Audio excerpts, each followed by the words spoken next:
All right, here we are, Tyler Perry fans. We are talking about the Oval, which came on just a couple hours ago.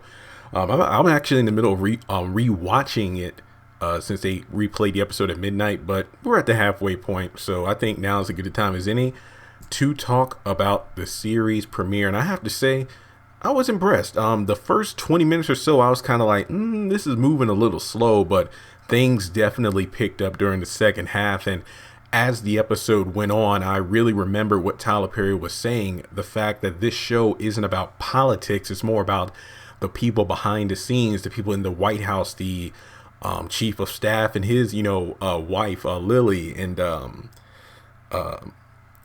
Richard, the head butler, and what's going on at his house with Nancy and Ruth and Callie and Barry. And I'm sorry, but I'm still trying to get the names. You remember the show just came on, but I think that overall this show had a good first start. And the same goes for Sisters, but of course that will have its own video. Talking about both shows, they had pretty good cliffhangers. I think that for me, the Oval, they actually started off pretty intense. I mean, you have the president and first lady in a physical altercation during the first couple of minutes. So I'm pretty sure that had people talking. And I was actually live tweeting, but, I'm watching the show on my TV. I'm taking notes in my notebook and I'm tweeting from the laptop. So I was on Twitter, but I wasn't, engaging with a lot of people. I was pretty much just tweeting out hashtag the Oval on BET, hashtag Sisters on BET. And before going any further, I have to just say that, Lord willing, this was a pretty hectic day in a good way, 'cause I've been busy. But after how long have I been doing this? Not just, YouTube, but doing like tweets and blogs about the haves and have-nots, going on 4+ years. After all that time, and last week when I did that 39-minute video about why hasn't Tyler Perry noticed me, Tyler Perry retweeted me, and I'm going to post it on the screen right now. That just hit me. I'm like, wow, all this time and it finally happened. Tyler Perry retweeted me. I think the tweet itself, I was like, my favorite part of the show so far is seeing so many familiar faces from Tyler Perry's, plays, movies, and shows. And that just blew my mind. So Tyler Perry has officially, in my mind, recognized me by retweeting me. And like I said in my video, like, if I never get a personal tweet, message, phone call, shout out, this is close enough. Hey, I will take it. So in my mind, Tyler Perry has recognized me, and you can't tell me otherwise, because by him retweeting me, that's going to lead to more people coming to the channel. And I love that. Not only that, I was retweeted by BET earlier in the day, because thank you all so much. The channel has hit 93,000 subscribers. And, BET retweeted that because I was using the proper hashtags. And yeah, so it was a pretty good day. We had the premiere of two new shows. Tyler Perry retweeted me, BET retweeted me. Numbers are going up, so praise God for that. But I'm wondering how I should structure this review, because really a lot of stuff happened. But I was on a live stream earlier on YouTube, and people were telling me that on Twitter, more people were saying they like Sisters more than the Oval. I think I'm on the opposite side of that. Like, I like both shows, but in terms of which one I definitely can't wait for next week, I would have to say the Oval. But you all know how I do. I'm a person that loves to review stuff. So this show definitely put me in the mind space of, okay, there's going to be a lot to talk about, all these different characters. It definitely had its highs and lows. Like, 1 minute we're catching up with Lily, who was trying to fly home, when she was with another client, because she's a fashion designer. And there's this, I forgot to get the guy's name, the guy that's on the flight with her that was introducing himself, making moves on her, and then they eventually had bathroom sex. And yes, I'm aware of what happens in the next episode based off the preview of him somehow showing up in her house. But once again, that's going to be its own separate video. So she's married to Donald Winthrop, who is the chief of staff, and he is not very happy that his wife left town in such an important time and might not make it back in time for the inaugurational ball, especially with the first lady wearing her dress. So that's pretty much Lily's arc in this episode. And as the episode goes on, we Ironically enough, we really don't see much of the first family. I think that's because the first episode was really trying to establish the different characters, their dynamics, and I can't wait for Tyler Perry's other show, Ruthless, the show that's going to be accompanying the Oval on BET Plus. But this series is going to be about the different characters on the Oval and what their lives are like, you know, outside of the, basically when they clock out. So we'll get to follow them, which I'm really excited for as well. Don't know the premiere date for that, but it makes sense that it isn't out now because the Oval needs to, you know, gather its own fan base and, you know, stand on its own for a bit until, before he creates this new show and connects it. So that gives us more of a reason to get BET Plus, because if the Oval is great, then we definitely want to see more from the characters. So I can't wait for Ruthless to come out. And Richard, the head butler, definitely gives me David Harrington vibes. You know, son, Jeffrey, I need you to come to the White House immediately. I need to move these personal boxes for the new president. And you know my back won't allow me to do it. Sure, Dad, I'll come over. Just got to get rid of Justin first. I told you to stay away from that boy. Okay. No, but I'm serious. Richard's voice does sound like David. So Richard is married to Nancy, who, you know, is the mother of Barry. And Barry has a daughter named Callie by some cult girl who used to be into drugs named Ruth. And I don't think I caught the name of Barry's new love interest, but I was like, okay, let's hope that Ruth doesn't send those cult people after Barry's new boo. But in any case, you know, that side plot, Nancy reminds me of Hannah from the Haves and Have-Nots. So basically, Nancy's thing is she's wants Callie to spend time with her mother, but, you know, with Ruth being, you know, into that cult stuff, and not to mention not having the best track record, you know, Barry has a restraining order. And when Barry goes to help his father at the White House, Nancy calls Ruth saying, hey, you can come over for 1 hour while I watch you. And yeah, that doesn't go too well. Actually, was Barry's girl at the house, you know, when Ruth came over, or did she go somewhere? Interesting. Because it's like, you know, was she upstairs? You know, oh, okay, the crazy girl's coming. I want to stay upstairs the whole time. Then fine. So I wonder if she's going to come downstairs when the cult's attacking, or, you know, will they come after her? We'll just have to wait and see. But yeah, I did not expect that at the ending of the first episode. That was something else.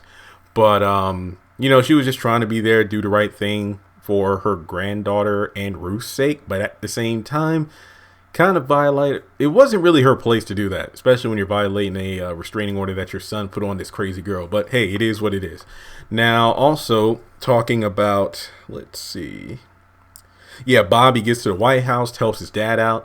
And I didn't catch the character's name. She was the one who was kind of like the, let me see if I can find her name real quick. Oh, Priscilla Owen. She's the resident staff supervisor at the White House who is married to Sam, the president's Secret Service agent. Okay. Yeah, she was there too. And, you know, they're pretty much going over the details. Number one, the Obamas are canon within the Oval. But we don't know if the Obama served 2 terms. You know, like some people have already hit me up. It's like, hey man, what's the timeline? I'm like, oh my gosh, this is the haves and the have-nots all over again. Some people are saying, what if the Oval takes place after the 2020 election? So technically speaking, with the inaugural ball, wouldn't that mean that it's spring of 2021? So yeah, hashtag the Oval in 2021. Just a theory. I don't know for sure, because this is Tyler Perry's writing. This could be 2019. Look, I don't want to do this. You know how I feel about timeline stuff. We don't have all the details. So let's loosely say the Oval is in 2021. But keep in mind, if the MCU is in like what, 2023, I don't think the Oval can't be in 2021. So that's all I'm going to say on that. But yeah, we don't know if the Trump administration actually happened. I don't know. But this is the series premiere. The Obamas were mentioned, and I'm going to remember this. Just like in the haves and the have-nots, when the Obamas were mentioned during a conversation between Maggie and David in season 1, but then fast forward to the end of season 5, season 6, where we meet the president and first lady. They aren't the Obamas. They aren't the Trumps. So yeah, I don't know. But in any case, let's see here. Yeah, Priscilla's like the Franklin family. What was it? The first lady has a long list of, requests and do's and don'ts. So the family definitely has a lot of skeletons in their closet. And yeah, I definitely think that this episode was more focused on everyone but the first family. Like we didn't get a lot, excuse me. We didn't get a lot out of, what's his name?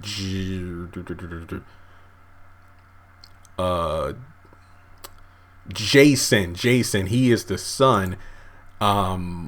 I mean, in the promos and whatnot, we've gotten a lot of intel about him not being a troubled boy, and pretty much, the side effect of, hey, you know what? If your parents don't give their children the love and the attention they deserve, he is a representation of that. And in the promos, it looked like he was like, the daughter's drinking and whatnot. The first lady and president are fighting, and then Jason's looking at porn, I believe. The most interesting line of dialogue that he had was obviously where he asked Gail if she was okay, and it's like, come on, I'll help you get dressed. And it's like, is he saying that as a good brother? Like, hey, I know mom just chewed you out. I know you don't want to get dressed. Let me help you real quick. That way we can just make this night go by as smoothly as possible. Or was it let me help you get dressed, sister? That I don't know how to take that. It's just one of those things where it's like, but yeah, I guess the standout scene of the episode was definitely when Victoria went up to Gail's room because she didn't want to get dressed, and she literally gave Gail the hey, we just pulled up to the store. We're here to get this, and this. Don't you say nothing, don't you touch nothing, and don't you embarrass me. That's literally what went down during that scene. That was something else. Then Gail gets drunk. Victoria gets wind of this, of her not showing up to the inaugural ball. She's going to be taken to the White House. That lets me know right there that it's like, as soon as mama gets home, the heels and earrings are going to come off, and there's going to be some furniture moving around. That's what's going on there. But, as they're walking in, Victoria gets a glance at Hunter's mistress, or AKA his +1. And did they mention the name of that character? Because a lot of people are saying that Ruth, the mother of Callie, the cult girl, is like, isn't she the same girl that is messing around with the president? Not really. Wouldn't that be something else? Because, Bobby got caught in a Joseph and a Potiphar's wife situation where Gail makes him go up to the room with her to show her where she's staying, tries to put the moves on him. He tries to fight her off, and she falls, bumps her head on the footstool, wakes up, and then accuses him of raping her. And that's the end of the episode. But then you have Barry's like, wait a minute, if he's caught in a compromising position with the president's daughter and then has a baby by the same girl or the same mistress that the president has, that would be pretty freaky. But no, I do not believe that Ruth is the same woman that's there with the president as his +1. They look very similar though. What if that's her mother? You never know. This is only episode 1, and we know Tyler Perry has a lot of ways to make these shows have their twists and turns. But man, I'm having fun with this review, y'all. Just to let you know, I think it's easier just to talk about every character in terms of all the various scenes, because going by the notes, because we jump back and forth. I think we didn't have as much back and forth as on the Greenleaf, which is good. It keeps the show more contained. Let's see. Yeah, Lily in the bathroom, sex, Gail gets drunk. Yeah, I think I've hit almost every point so far. Yeah, but when the cult came in at the end, I wasn't expecting that. So we'll just have to wait and see how that plays out. Man. So, I think that about does it. Yeah, I'm just quickly reviewing my notes here. Callie, the crack house, Nancy, Bobby. Oh, I think Bobby was the name of the guy that was flirting with Lily, if I'm not mistaken. Okay. I think that about does it. Okay, well, guys, that's my pretty much review / recap of the Oval. Should I give this episode a score? I'm going to give it a strong 8 out of 10. And I know, and it's not to like lowball it. It's just that I don't want to highball it because it was the first episode. I think it was attention grabbing, especially during the back half. And I'm watching the repeat right now with subtitles as I'm recording this, ironically enough. And yeah, I think my favorite part, as my tweet that Tyler Perry retweeted, was just seeing so many familiar faces, like a who's who was like, hey, I remember so and so from the Family Funeral movie. I remember this character from the Richard, I believe, was the same actor that portrayed the pastor in the Boo Medea film, and the list goes on. But with that being said, let me know your thoughts on the Oval in the comment section below. If you are new, I'd really appreciate it if you took a moment to hit that subscribe button. As you know from earlier in the video, we are less than 7,000 subscribers away from 100,000, the number I've been working for so long. And also, there are links to my social media in the description below. I have created Facebook groups for both Sisters, the Oval, so make sure you join those because we'll talk about the shows all week long. And I have groups for the haves and have-nots of Loving You Is Wrong. The links are down there. And I also have an eBay store where I sell action figures, trading cards, free shipping on everything. I'm a full-time YouTuber, but it doesn't hurt to make extra money on the side. Yeah, and be sure to follow me on Twitter because I will do my best to, be watching the show live each week. So we have fun there as well. And yeah, so let me know your thoughts on the Oval. Did you get have and have not vibes, too close to home vibes? But yeah, I will talk to you all later. This is all I have to say on the Oval. And I will take a couple minutes to, catch my breath so we can talk about Sisters as well. So great job, Tyler Perry. Thank you for the retweet that made my life. And I will talk to you all later.